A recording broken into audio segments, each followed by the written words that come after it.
1971 সালে স্বাধীনতার পর বাংলাদেশকে নতুন পরিচয় দেওয়ার সময় জাতীয় প্রতীক নির্ধারণ করা হয়। তখন দোয়েলকে বেছে নেওয়া হয় জাতীয় পাখি হিসাবে।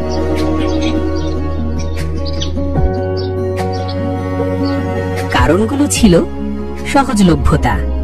দোয়েল বাংলাদেশের সর্বত্র পাওয়া যায়। সৌন্দর্য ও গান, এর সুমধুর ডাক আর সৌন্দর্য বাংলার প্রকৃতির প্রতীক। সাংস্কৃতিক গুরুত্ব, লোকগান, কবিতা, প্রবাদ, গল্প সব জায়গায় দোয়েলের নাম উঠে এসেছে।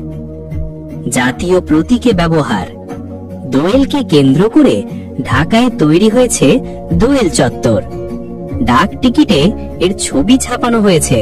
এমনকি বাংলাদেশ টেলিভিশনের লোগোতেও দোয়েলের প্রতীক ব্যবহার করা হয়েছে। তাই দোয়েল শুধু পাখি নয়, এটি আমাদের জাতীয় পরিচয়ের অংশ।